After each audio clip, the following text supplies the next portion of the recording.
Hi, it's Courtney with my second discussion of the videos for 667, and today we're talking about Althusser and the film Ethnic Notions. So we'll start with Ethnic Notions. It was narrated by Esther Rowley. I thought it was Ruby Dee, who us white kids who grew up in the 80s would recognize primarily as the grandmother in The Cosby Show, but Ruby Dee and Ossie Davis are actually significant activists for the Black community throughout the civil rights movements up until their deaths. They were just showcased in a very small way in that medium. So Esther Rowley narrates it, which she was known for the show Good Times, which some of us remember. I watched faithfully. I loved that show. But that show probably also reinforced and also tried to eliminate some of the stereotypes that are laid bare in the Ethnic Notions movie, because it's still a distorted view of the world that we live in. The first thing that struck me about that video, it was that the first commentator was a white male. So even though it's Esther Rowley's voice narrating it all, the first person who has an opinion to put forth is a white male. It does feature Black female academics, but we start with the white male gaze. And yes, it was 1987, and the film were made today, I'm sure it would start with a Black perspective and maybe primarily focus on a Black perspective, as it should. But again, we start even a video that's meant to teach us about the perils and the evils of racism and how it has infiltrated and infected our culture is still being framed by white people. So that was jarring in some ways, and disappointing, but you've got to also look at that through the lens of history. There isn't one specific scene in this film that makes me question or reflect on what I did or didn't know. I've done a lot of work in my district over the last several years on forming racial identity and culturally responsive instruction, and getting into how white supremacy basically dictates most educational policy in the United States. But there were so many parallels to current popular culture and that continuing overt and casual racial violence that is mentioned by one of the commentators. The turn of both the 20th and 21st centuries are ripe with overt and casual racial violence. Some of the images in this film were really jarring.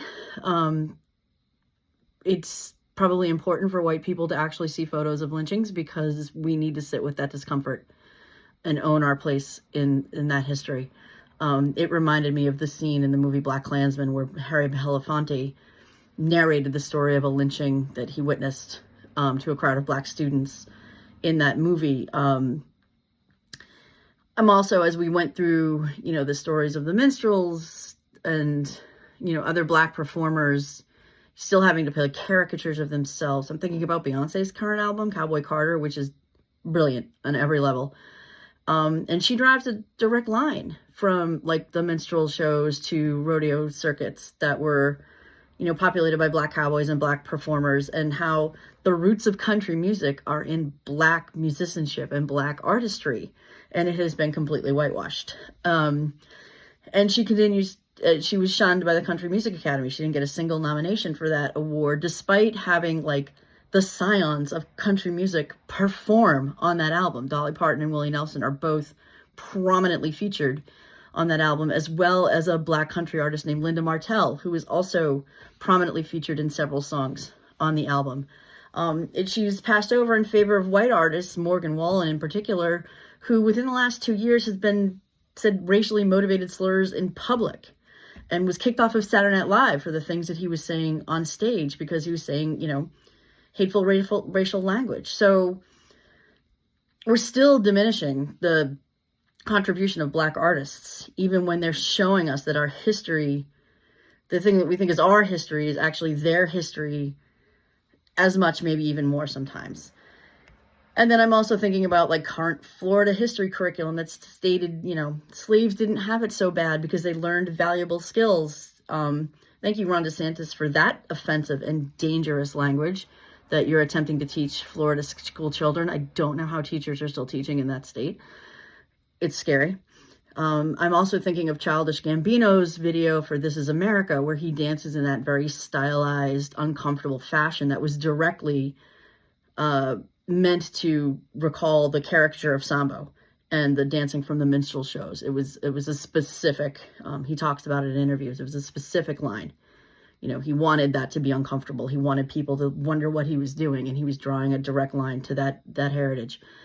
So this all goes back to Althusser's concept of this imaginary relationship to one's real conditions of existence.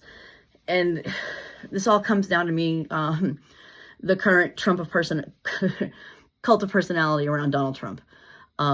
The overt and casual racism in that political movement.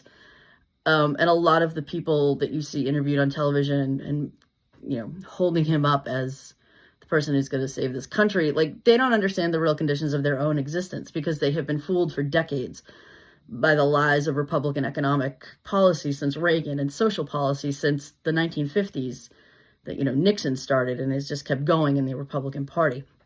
This strategy was specifically aimed at getting poor and uneducated whites to blame black people as the source of their problems. And the trope of the welfare queen that was prominent in the 80s, that woman never existed, but she was held up as the root of white America's inability to get ahead in the 80s, because she was taking all the benefits and she was getting an unfair shake, and white Americans were being left behind. But the reason white Americans were being left behind is it's a direct result of Republican economic and educational policy that cut taxes for the wealthy, underfunded schools, broke labor unions, and shipped manufacturing overseas. But it was easier for the Republicans, like we're going to show, like, it started in the 50s. Like, we're going to have you blame them for your policies. We're going to trick you into thinking that black people getting assistance are what's the root of your problem. Whereas studies have shown over the course of the years that the majority of American citizens receiving welfare benefits are white. We've also been learning over the last few months that the elimination of affirmative action, the Supreme Court decision that cut down race-conscious admissions to universities, is already having a direct effect on admissions to universities. There's a significant decrease in the percentage of students of color at elite universities in just the first year since that Supreme Court decision. So when we say the imaginary relationship to the real conditions of one's existence, the white people have this imaginary relationship that our conditions are supposed to be the default. That's what we're supposed to aspire for. And we continue to make it difficult and challenging for anyone that doesn't look like us to access America. And it's going to continue until people like me, white people like me, sit with this discomfort and begin to actively work for true racial equality. I'll close with a quote from, well, not a quote, a paraphrase from Ibram Kendi, who says you can't be anti-racist until you start fixing the policies. Like, it's all just words and window dressing until you start addressing the policies that are actually continuing to promote racism in American society. So that's my 2 cents on this particular video assignment. Hope you're all well. Thank you.